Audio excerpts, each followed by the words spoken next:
British Army headquarters, Northern Ireland. An IRA bomb has just gone off. As a cameraman begins filming, a second bomb explodes outside the barracks medical centre. Leave it!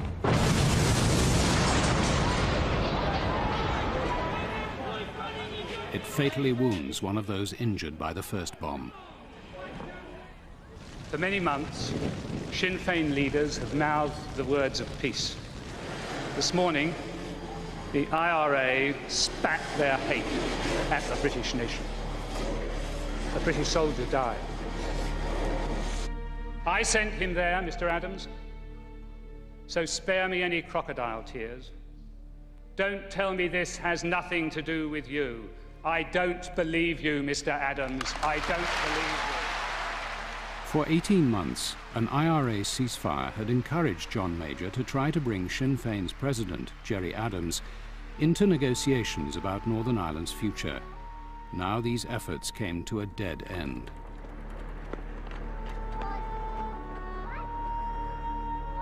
That summer, a retired British mandarin arrived in Belfast on a secret mission.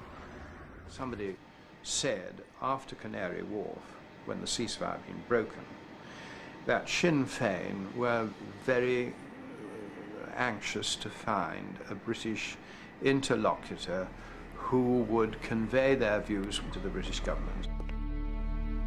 To meet him, Sinn Féin sent Gerry Kelly, who had served 13 years in prison for bombing the Old Bailey.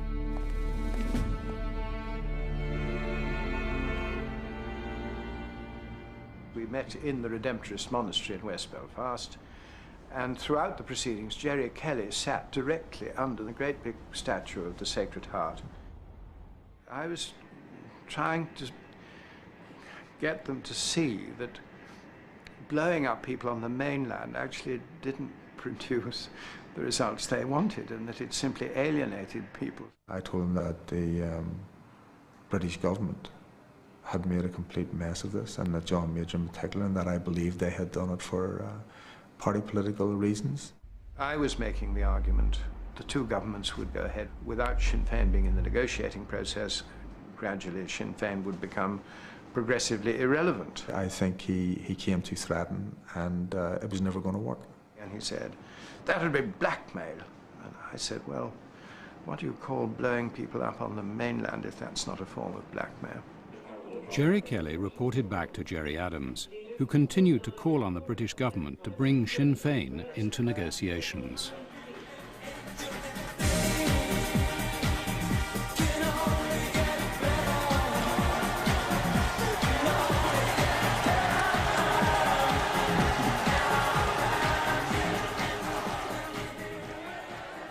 In the first flush of victory, the new Prime Minister went straight to Northern Ireland.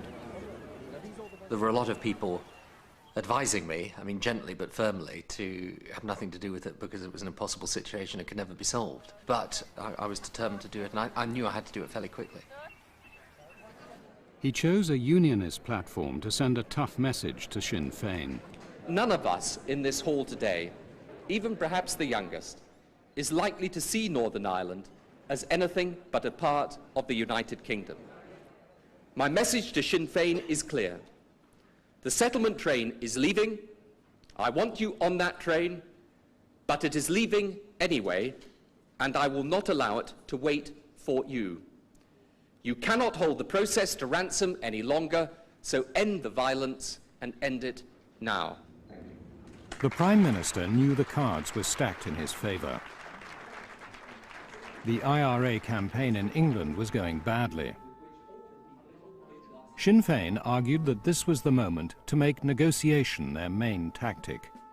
They persuaded the IRA, who announced an unequivocal restoration of the ceasefire. So Sinn Féin at last received an invitation to join the all-party talks on the future of Northern Ireland. Ian Paisley's Democratic Unionist Party promptly walked out. It is clear that IRA Sinn Féin have bombed and murdered their way to the table, and no decent unionist will sit at that table.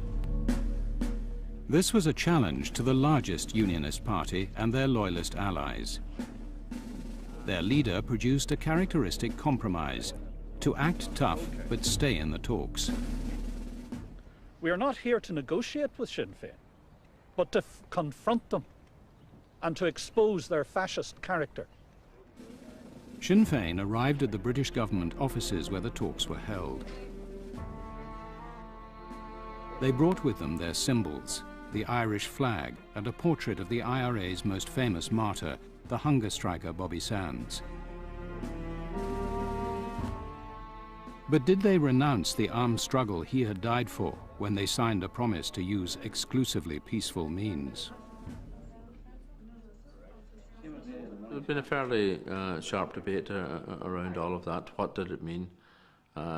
Was this meaning that that Sinn Féin were being asked to sign up to a denial of the IRA, to a denial of the right to armed struggle? The real message that was being put out to people, and which I participated in and very forcibly put forward, was that we shouldn't allow our hands to be tied. You know, let's get involved in this negotiating process.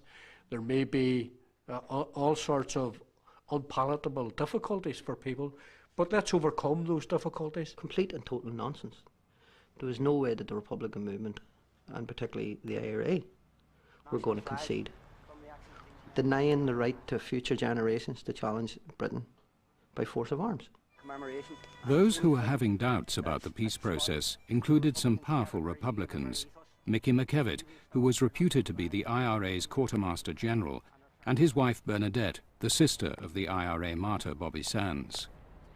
When these concerns or doubts would be raised, the response from members of Sinn Féin were, it's only a bit of paper. It really means nothing. We're still going to achieve our objectives. We are Irish Republicans. We do not want an internal settlement within the North. We wanted this negotiating process to finally result in the coming together of all of the people who lived on the island of Ireland. I believe that what was an offer was an internal settlement, that it was a return to Stormont, and that it would not lead to united Ireland. Behind Stormont, the former Protestant Parliament, Adams and McGuinness were discussing exactly what the dissidents most strongly opposed: taking office in Her Majesty's government of Northern Ireland. Whenever we would stroll around the grounds of the place, he and I on our own, you know, Gerry would say, you know, there's a very real prospect that we could be in here. We're going to end up in there if we can get the safeguards, if we can get the 50-50 split for up power sorted out. The safeguards Sinn Féin required would not be easy to secure. They included disbanding the Royal Ulster Constabulary, getting British troops off the streets, and the immediate release of all IRA prisoners. US Senator George Mitchell was in charge of the negotiations. The first meetings were disastrous, angry, harsh, recrimination. You're a liar, don't call me a liar. We argued we hadn't engaged in 30-year war, we hadn't caused people to disappear, we hadn't buried bodies in beaches. They saw us as terrorists, as, you know, all of the demonizing caricatures that they had in place. Gerry Adams knew rightly that we were not prepared to talk to him. So when he would meet people in the corridor, he would make some gesture, you know, good morning or something like that. But I ignored the man. Most of my best discussions with the Unionists were in the men's room, where they were a captive audience, and it was possible to engage in some conversation. Sometimes one-sided, but also it was obviously that the more rounded human beings there did want to say hello, did want to say how you doing, did want to say it's a good day, did want to say you're fiddling on my foot. 3 months into the talks, Senator Mitchell could not even get the parties to agree an agenda. I thought things couldn't get worse, and of course they promptly got much worse.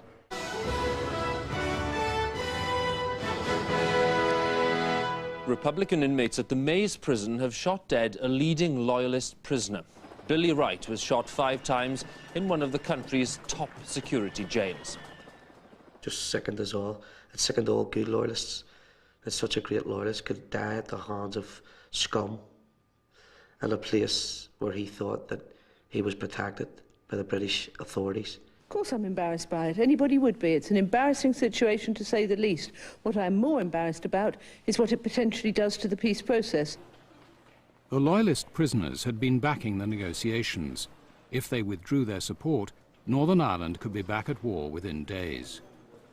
I said, would it help if I went and talked to them? MOWLAM went on her own to implore the Loyalist prisoners, convicted terrorists, not to destroy the peace process. We felt angry and frustrated and felt that there was we don't feel as if we should support this anymore.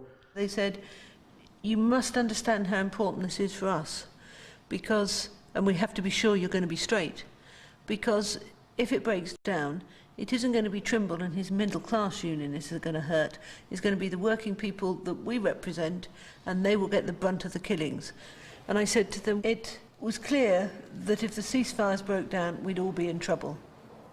She says, the regime in here will go back to the old regime, you know, the lockups and no ablutions and crapping in a plastic pot in your cell. And actually says, is that a threat, Mo? And she says, no, it's a promise, Michael. And had she been a man, I'd say she's got big kahunas. MOWLAM's gamble paid off. The Loyalist prisoners agreed to maintain their support for the negotiations. But some of Billy Wright's friends went looking for revenge. A few weeks later, 2 of them selected a pub in the quiet village of Poyntzpass and went in shooting. Caught in the line of fire were 2 close friends. Philip Allen, a Protestant, had just asked Damien Traynor, a Catholic, to be the best man at his wedding. The local MP was quickly at the scene. I was standing at the corner, everybody deathly silent. Senior police officer came over and called me away, and he said, they're both dead, you know. Years of killing had dulled the province's senses, but this double murder shook both sides and made the politicians look across the sectarian divide. I went over then again the next morning. It was a miserable day. I was doing interviews at the side of the street, and I saw David Trimble's car. There's a little bit of the villages in my constituency, and the bulk of the villages is in Seamus Mallon's constituency. While I was there, Seamus joined us. He had come entirely independently, and we decided that we would go together through the village. So we went down to Mr. and Mrs. Allen's house, sympathised with them. We came back up through the village up to Mr. and Mrs. Traynor's. We spoke to them. And then we went to Mr. and Mrs. Canavan, who owned the bar where the shooting took place.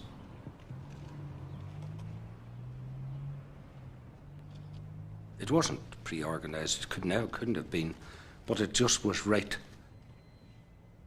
It was right in the sense that the community expected us and wanted us to do it together. And it was right in the way in which the entire community responded.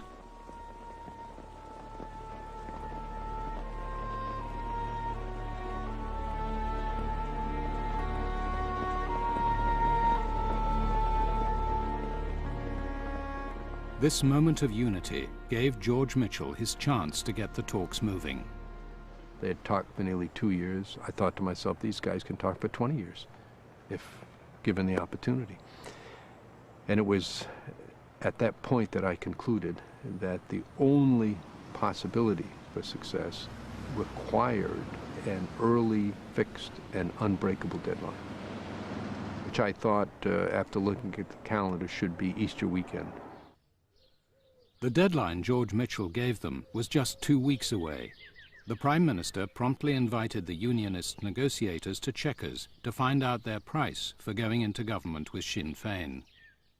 We were dealing in terms of the discussions in Chequers, not with the minutiae, not with the detail, but with the broad areas of concern. I remember I was under quite a lot of pressure that day because it was my wedding anniversary and Sheree and I were going to have dinner together. And therefore, although the meeting was important and it was a Sunday and I wanted to make sure that It didn't go on too long. And we felt it was absolutely vital that the government support us in requiring tangible evidence of the commitment by those linked to terrorist groups in terms of progress on decommissioning before there could be any question of them taking up office. I certainly said to Geoffrey that we would support the inclusion of decommissioning as part of the overall agreement. He said that he understood our concern and that the government would support us in the final round of the negotiations. However, I also said, because this is important, that we had to get all the elements of the agreement together, and that this was going to be a process that would take place over time as the agreement itself was implemented. What a greeting. The last week of negotiations had to square the circle of 30 years of conflicting demands.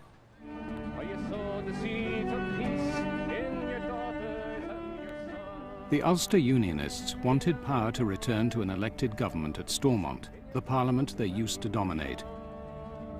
Northern Ireland's largest Catholic party, the SDLP, also wanted an elected government, but only if Catholics had an equal share of power. Sinn Féin's goal was a united Ireland. As a first step, they demanded a substantial role for Dublin in running the north. The question was, how much power would the British concede? The Irish Prime Minister, or Taoiseach, was not impressed by what the British were offering. If we are talking about setting up north-south bodies that have not implementing powers, that are not executive, that are really ad hoc and chat shows, well then I'm not in the business of negotiating. I'll make my position very clear tonight in number 10. I was ready to remove what was the big issue for decades, to make the necessary changes in our constitution and to accept the entity of Northern Ireland. The only way I could possibly do that was be able to show on the other side that the reason we made those moves were for meaningful north-south bodies. Bertie, of course, made it clear that if he was going to get through the difficult changes to the Irish constitution and drop the territorial claim to Northern Ireland, that it was important in those circumstances that he has something to show for it. But I also pointed out to him the Unionist concerns that these shouldn't be a ram to push them into a united Ireland against their will. I held the biggest card. I held a card that was either going to recognise Northern Ireland as an entity and was going to make the constitutional change, or was not. Tony Blair was persuaded, and their officials spent 4 days drawing up a list of bodies that would give Dublin extensive powers in the north. When the document was distributed to the parties in Belfast, the Unionists hit the roof. It really was the embryo of a united Ireland. This paper is unacceptable to the Ulster Unionists. I personally could not be identified with it. Mr. Taylor, is this document a dead letter as far as you're concerned? I wouldn't touch it with a 40-foot pole. Obviously, the desire of the Irish to pre-cook everything was a major problem for us. I remember David got in touch immediately and said, well, this document's unacceptable, particularly on the north-south bodies, they go far too far. I had to say, when I studied the document carefully, I thought that he had a point. It was pretty obvious if we would have any chance of rescuing this thing, then I had to go there and try and do it. With only 3 days left before George Mitchell's Good Friday deadline expired, the Prime Minister set off for Belfast.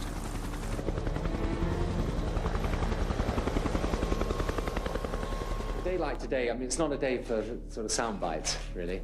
We can leave those at home, but I feel the hand of history upon our shoulder in respect of this. I really do. The Prime Minister called in David Trimble. This was an agreement which could not be changed. Now, that in itself gave me even more difficulties. Tony Blair listened sympathetically, but he was bound by the agreement he had made with the Taoiseach, and the Taoiseach wasn't there. His mother had died, and he was accompanying her coffin to the church when his officials told him the Unionists had rejected his terms. I literally had walked away from the graveside when I got a call from one of my officials and rather insensitively said to me, "Will you be up soon?" Bertie Ahern flew straight from his mother's funeral to Belfast to face the angry Unionists. What actually frightened the Unionists was the length of the list that we had and the fact that it included the kitchen sink. I understood and I think was able to convince them that we wanted this to be a progressive thing built up from the ground. The Taoiseach agreed to reduce the number and power of the cross-border bodies. I very much appreciated the fact that on the day in which his mother was being buried, that he came to Belfast to involve himself directly in these discussions.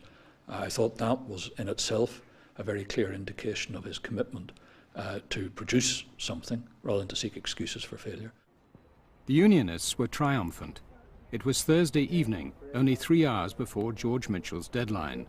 Their next task was to devise a form of government that would win the consent of both communities. The preparatory work on this had been done by the largest Catholic party, the SDLP.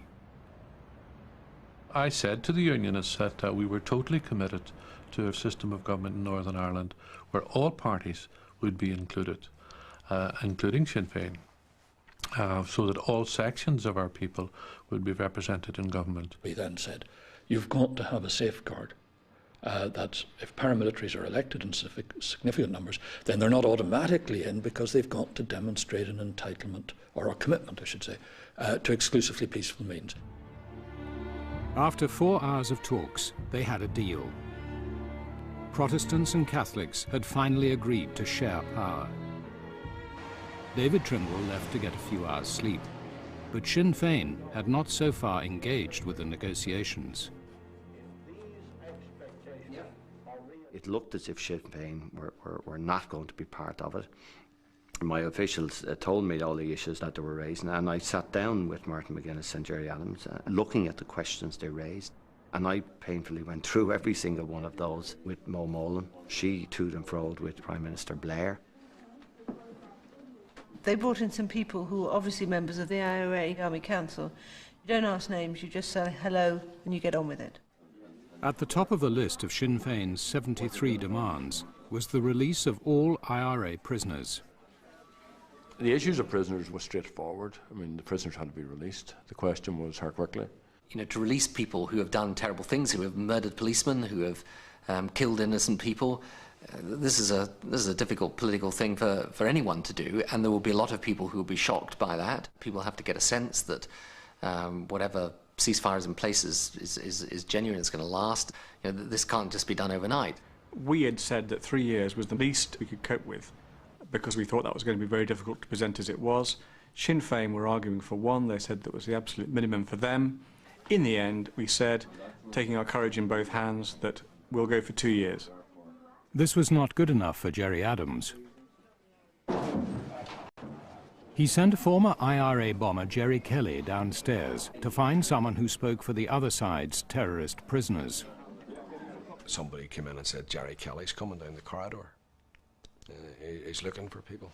A rap came to our door. 40 heads turned as I opened the door, and there were 2 members of Sinn Féin, one of whom was Gerry Kelly. I said, look, could I speak to you? And I was still ignored. I was quite shocked. The IRA killed my father. I didn't think it was a good idea to bring them in. I went out into the corridor to speak with him, and he pointed out the obvious. I said, look, the prisoners affect all of us, they affect Loyalists and Republicans. I think that if we take the same position, then we'll have the prisoners out quite sharply. Gerry Kelly returned to Sinn Féin's offices while the Loyalists conferred. I then went up the stairs to look for Gerry Kelly, and I actually didn't find Gerry Kelly, I found Gerry Adams. And I said, look, Gerry Kelly has just been down and asked me to push and shove the British government. I'm saying we're not doing it. And I think Adams's words were something like, well, you know, you're missing a great opportunity. Gerry Adams was still insisting that all prisoners be out within a year. The midnight deadline had already passed. With no deal in sight, Tony Blair phoned a friend. Tony Blair calls me. And I can't remember, it's 12:30, 1 o'clock in the morning. I told them they could call me at any time, and they took me at my word. Kenny says he needs some help with Gerry Adams. The President tackled Adams about prisoner release. Gerry said that he needed the prisoners because that would help him to sell it to the IRA, because he still had people in the IRA that really didn't believe in the principle of consent. You know, they wanted to get out of Great Britain. And I told him that, you know, that I thought he was going to have to wait for the Catholic birth rate to change the electorate for that to happen. I joked with him about it. I said, you know, your numbers are getting better over time. I told him that people who were most affected by British rule in this country had to see, in terms of the military occupation of their neighbourhoods, an end to that quickly. Had to see the prisoners home quickly. Well, I just said, Gerry, you got to understand, I mean, this is a nightmare for Blair, because if there's any act of violence after any of these guys get out, he'll be accused of basically being made a dupe for murderers. And so it's hard for him. And the longer he gets to wait, the more he can point to acts of good faith which justify this clemency you're asking him to exercise. And he said, okay, I'll see what I can do. Gerry Adams agreed to wait 2 years for the release of all prisoners. Now came the most difficult issue, decommissioning. We made it clear from the very beginning that it would be a serious blunder for anyone to make a precondition of our participation in an executive an issue that decommissioning must take place. Final sessions of the Thursday night ended up 7, 8 o'clock in the morning in Tony Blair's office in Castle Buildings with Martin McGuinness and Gerry Adams. They said they couldn't answer for the IRA, and they couldn't negotiate for the IRA. They could not sign up for something that they just had no power of delivery over. And that was the position. So it was a question of getting what was available. As the sun rose over Castle Buildings, the two governments agreed to devise a formula Sinn Féin could accept. If decommissioning were a precondition to joining the executive, then that was something they couldn't accept, but they accepted the obligation of decommissioning within the context of a process. It was a good conflict resolution, that all of the parties would use their influences in their good offices, that all the parties would be committed to peaceful and democratic means. There was a general conclusion that we had got almost as much as we could reasonably expect, and that, you know, we just agreed on the formulation of what I would say to the cameras, and I just went out and got some fresh air, just to get that clear in my head. Many of the checks, balances and safeguards which we argued for during the negotiations have now been secured.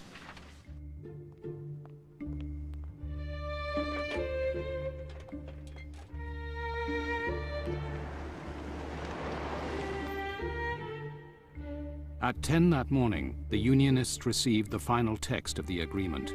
They were shocked. The party they called the political wing of the IRA had negotiated their way into government without surrendering a single bullet. Myself, John Taylor, Jeffrey, Reg MP, Ken McGuinness, 5 of us went up to see the Prime Minister on this issue. I said to the Prime Minister, you gave us an undertaking at Chequers when we met, that you would support us in having a clear requirement for progress on decommissioning to be made before those linked to terrorist organisations could take up office in the Assembly. That's not in the agreement, Prime Minister. Of course decommissioning is a part of this process, but it's going to happen as part of the process. To take it out and isolate it as the only issue, I don't think is sensible. You've got consent, you've got an Assembly, you've got North-South institutions that you can live with and have a veto over. In other words, his argument to us was, you've got all your principal objectives achieved. The Prime Minister said, I know what your problems are, but I'm sorry, we cannot change. This is the final document, and you must either run with it or not. And we said, well, it looks as if we can't run with it. I really was concerned at one point that you should just get up and walk out. And I remember actually getting up and saying to, look, for goodness sake, calm down, we will sort this out, there is a way through. The Unionists went away and spent all afternoon waiting to see what assurance the Prime Minister could offer. People knew that we hadn't got as much of our wish list as we would want. They knew that if we walked away, we would be surrendering things that we did want.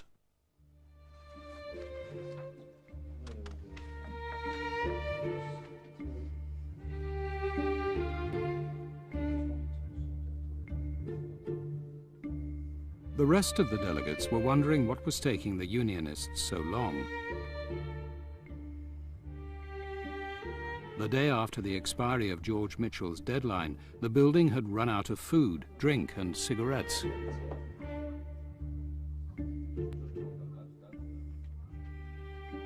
I'd ran into Martin Matra, and this was sometime towards the middle of the day. I said to Martin, I said, well, what's wrong now? What's the problem? And I said, it's you, Martin. You know, the fact that you're going to be in government. After 36 hours without sleep, the Prime Minister finessed the problem. He sent a letter to the Ulster Unionists, promising that if the decommissioning provisions proved ineffective, he would support changes to the agreement. I was standing there, starting to open the letter, saw John Taylor was coming up beside me, so as I was reading the letter, I held it so that John could read it at the same time as me, and as we reached the end of the letter together, John said, oh, that's fine, we can run with that. But the letter did not satisfy everyone. I informed the leader that I was returning to my constituency. It wasn't a walkout in the sense that the negotiations had been concluded anyway. The two governments and the political parties of Northern Ireland have reached agreement. The agreement proposes changes in the Irish Constitution and in British constitutional law to enshrine the principle that it is the people of Northern Ireland who will decide democratically their own future. In 29 weeks of negotiations, the Ulster Unionists and Sinn Fein had not exchanged a word. But now they had agreed to go into government together. George Mitchell could at last go home.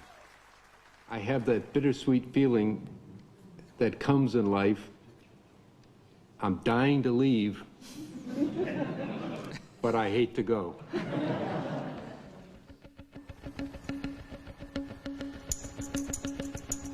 Before the agreement could take effect, all parties had to vote for the deal. Hugh Doherty, Eddie Butler, Joe O'Connell, Harry Duggan. Welcome home, comrades.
In the agreement to suggest that there was a stepping stone approach to a united Ireland.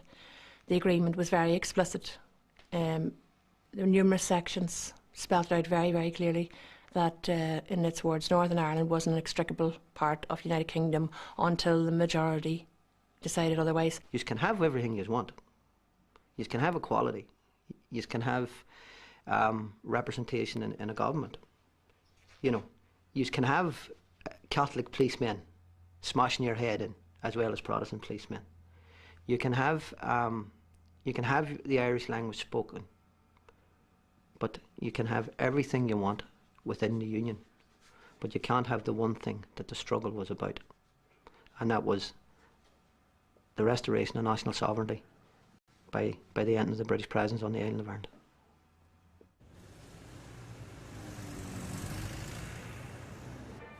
In August, armed Republicans who rejected the Good Friday Agreement struck.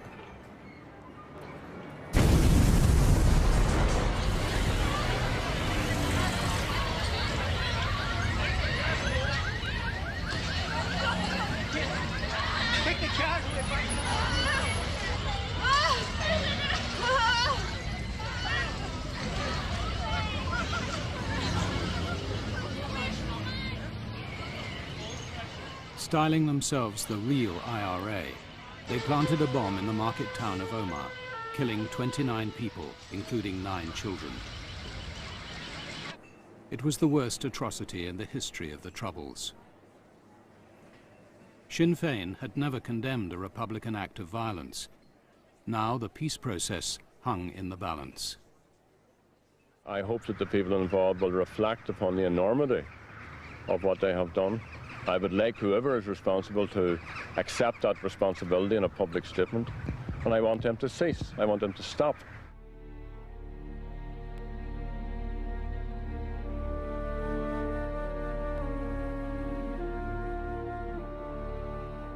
Omagh served as a warning. The men of violence had not gone away. A year of stalemate followed, with no IRA decommissioning. David Trimble's rhetoric began to sound tired. The position of the Ulster Unionist Party is, and will remain, in a simple little phrase, you've heard it before today, no guns, no government. The two governments tried George Mitchell's trick of setting deadlines, but to no effect. We've got everything there ready to go. We've decided the principle of consent, the changes to the Irish Constitution, the Assembly is there, the North-South bodies are there, ready to run. We've got everything there, ready to go. Eventually, the British and Irish governments turned to George Mitchell himself. They persuaded him to return to Belfast to break the deadlock. How long are you going to be staying for, sir? Well, I don't know. If George is good at one thing, it is that he can concentrate minds.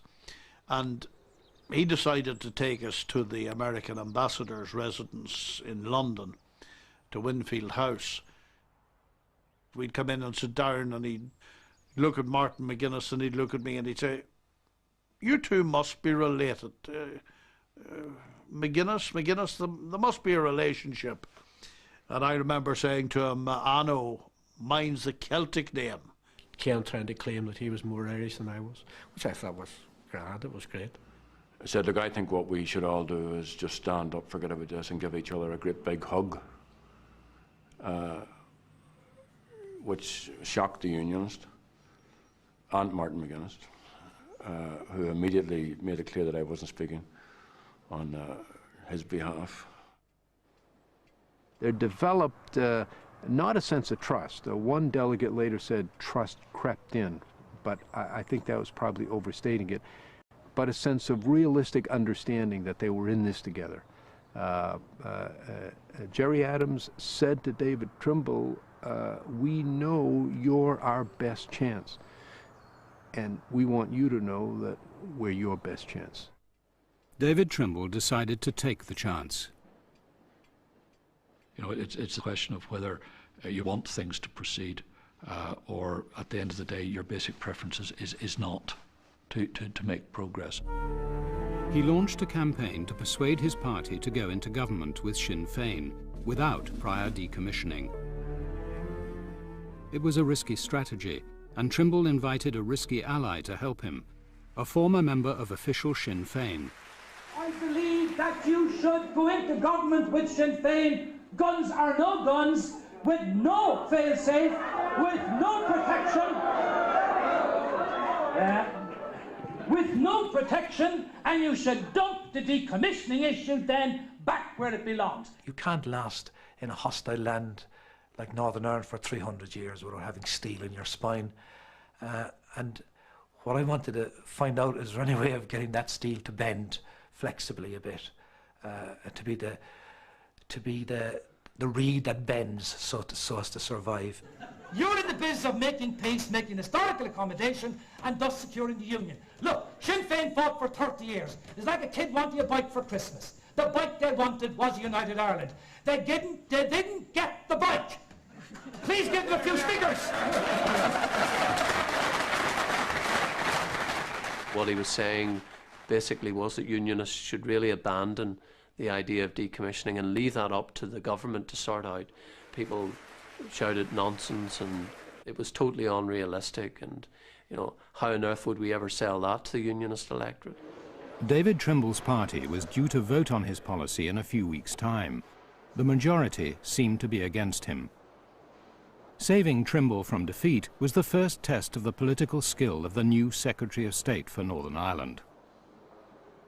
David Trimble said he was going to go ahead. I decided to see John Taylor, his deputy, myself. John is a very influential person. He and I very privately went through the position as it was and what the problems were that lay ahead. The big question for them was, if they do this and they give it a chance, what happens if it goes wrong? Are they going to be left to carry the can by themselves? Peter Mandelson reassured them, but Taylor wanted more. He wanted a guarantee. David Trimble came up with a clever device to provide it.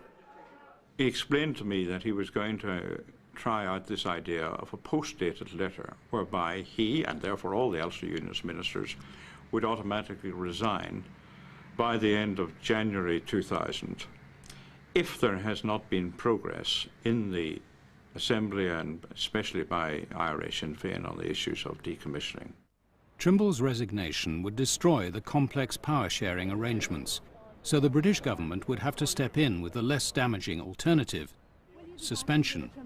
If the assurances I have got during the week are repeated today, I will certainly be backing him. David, he's our man. If he can't do it, no one can. When Trimble revealed his resignation letter to the Unionist Council, they voted to go into government with Sinn Féin. 1 year and 7 months after Good Friday, the agreement could finally be implemented. British and Irish ministers met in Dublin and celebrated the setting up of Northern Ireland's new power-sharing government. We were all gathered in the great hall of the Department of Foreign Affairs. There was sort of champagne flowing and crowds of people, and it was a sort of grand occasion. It was as if we were re-signing the Treaty of Versailles all over again, and it was very exciting. I went back straight to Belfast just to make sure everything was running smoothly there. Contrast couldn't have been more stark. I mean, there was a sort of nervousness, people were afraid to smile, as if they were sort of holding their breath, you know, pleased that it was happening, but just waiting for it also to collapse at any moment. May God forgive them for what they've just done to Ulster. May God forgive them, because I won't, and neither will the children of Ulster. Neither will the children of Ulster. As Martin McGuinness settled into his job as Minister of Education, everyone waited to see if the IRA would make any move to get rid of its weapons. We've done our bit. And Mr. Adams, it's over to you. We've jumped, you follow. I saw Gerry Adams in early December, and we talked about how things were going, and you know, I said that we needed progress on decommissioning if we were going to keep the whole thing in the air. I certainly told Peter Mandelson that this was a nonsense to think that after 18 months of an impasse, 18 months of no institutions, that they're put together in December, there's a break for Christmas, and it's to be sorted out by January and February. He was rather discouraging to me and said that he really didn't think that we were going to get any, you know, substantive shift on decommissioning by the end of January. At the end of January, the International Decommissioning Body reported to the British and Irish governments that the IRA had done nothing about getting rid of their weapons. I had no doubt suspension was on the horizon. Tony Blair was pressing me all of the time for Irish officials and myself to try to get more out of Sinn Féin so that it would resolve the problem. The Irish tried for 3 weeks without success. Then, on the night before Peter Mandelson's deadline for suspension, Friday the 11th of February, Sinn Féin's leaders summoned the Irish officials to a safe house in West Belfast. They argued all night and by dawn had made some progress. What was now on the table was, for the first time, a clear-cut commitment from the IRA to put their arms beyond use. But there was a catch. The arms would be put beyond use only, the IRA insisted, when the parties to the agreement had removed the causes of conflict. It was, made clear to the Irish government officials that this was the most advanced position that we could achieve, and that what they now had to do was talk to the British government. It was now decision day. Had the IRA gone far enough to prevent suspension? Bertie called me around about 11 o'clock. We had a conversation together about the latest statement from the IRA. It was quite clear that the British government did not see that as being sufficient. The difficulty was, as I explained, that it had come so late. The facts came in that morning at 10:45 from Number 10, and I spoke to the Prime Minister immediately. We both agreed that it was a good sign, it was encouraging, it represented some progress in the right direction. But it was David Trimble and his colleagues who needed to be satisfied. Round about lunchtime there had been a phone call from the Secretary of State in which he was saying in very general terms that he hoped something was happening, but he was not at that stage in a position to tell me what was happening. I wasn't then surprised when Martin McGuinness requested a meeting, and I immediately facilitated him. He certainly listened very carefully to what I had to say, but because he didn't speak that much at the meeting, that clearly told me plenty, that he wasn't in any way enthused by what he had heard. I was there to listen. I was not there to negotiate or to get involved in a negotiation. McGuinness had a problem. The IRA would not allow their new position to be disclosed unless all threat of suspension was lifted.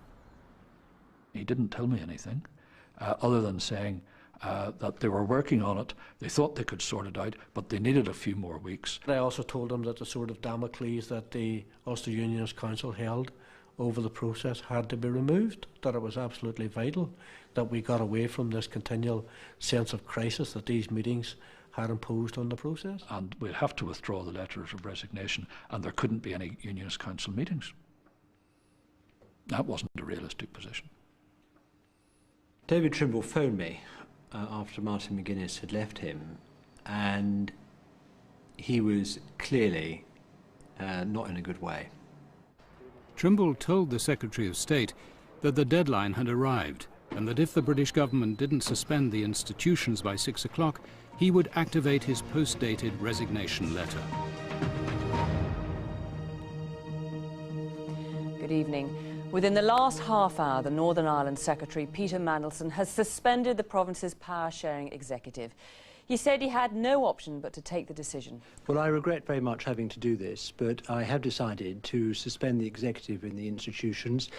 We've got to clear up this issue of decommissioning once and for all.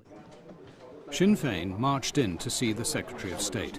He had this arrogant air of, oh well, the natives are coming in to give me a telling off, let's get it over with and we'll move on. He was right about the natives giving them a telling off.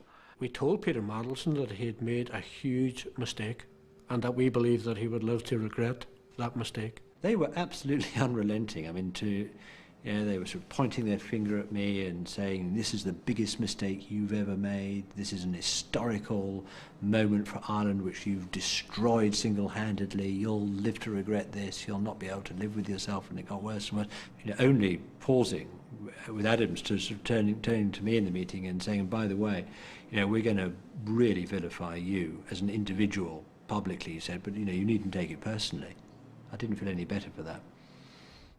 Soon afterwards, the IRA announced they were breaking off all contact with the decommissioning body.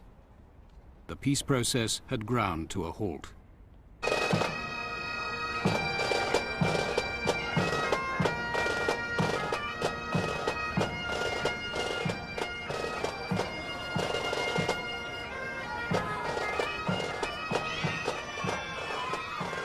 A month later, Northern Ireland's politicians paid their annual visit to the White House.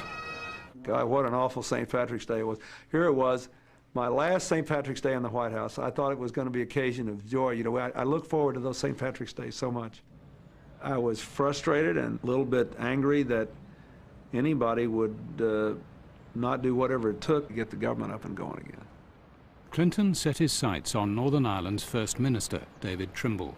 I remember him telling me that he wouldn't be able to maintain his leadership position if it looked to his people as if he were played for a fool on this decommissioning. But that day in Washington, Trimble did risk his leadership. We are prepared to be involved in a fresh sequence, which probably will not involve arms up front, but it has to involve the issue being dealt with. It has to involve the issue, the matter working. I said that in order, as it were, so that the White House would be able to put the issue up to Republicans and say, right, they're prepared to have another sequence. What are you prepared to do? Gerry Adams was due at the White House that afternoon. When Adams came in, the president said, look, what David has done today is very significant. He's really shown that he's prepared to move forward on this process. I think it's critical that you too engage and show that you're prepared to move forward as well. I really tried to get at the bottom of why we couldn't get more movement on decommissioning. I told them that the IRA is essentially a democratic organization. It's leading, whatever you think about it, political activists who have taken this choice of engaging in armed actions. He said, look, these guys have been fighting this struggle for 30 years. And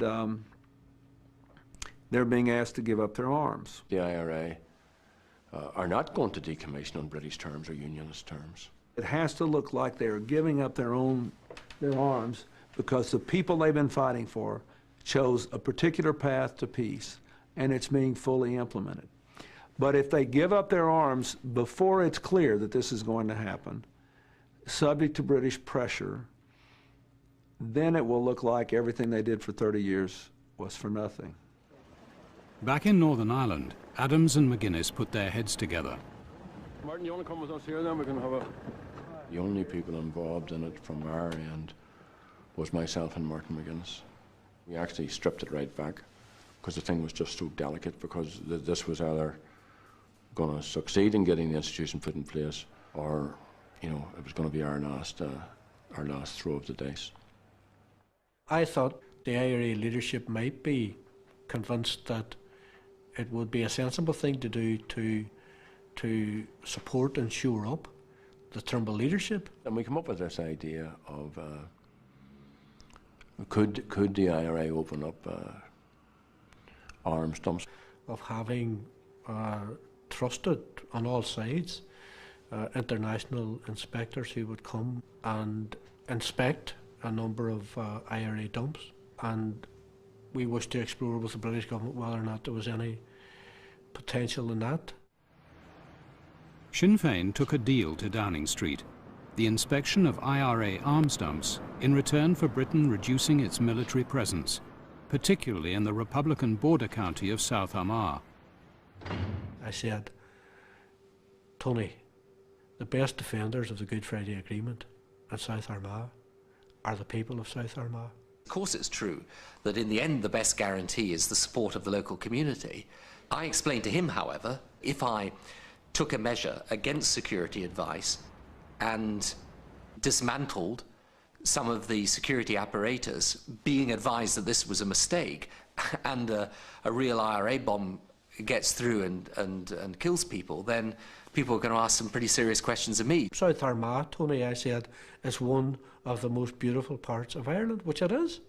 And all along every hilltop, there's a hilltop fort. There are military encampments linked all over the place.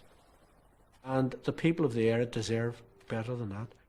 I said to Martin, we can deal with this issue, but it's got to be in the context of a genuinely changed situation in which not merely is there a ceasefire from the IRA, but there is no possible threat. Tony Blair followed up the IRA's arms inspection proposal and quickly arranged a summit at Hillsborough. But as usual, Sinn Féin's consultations with the IRA took longer than expected. Gerry Adams and I had been up effectively all night, And we arrived very early in the morning, and we presented the two Prime Ministers with a very forward position from the IRA.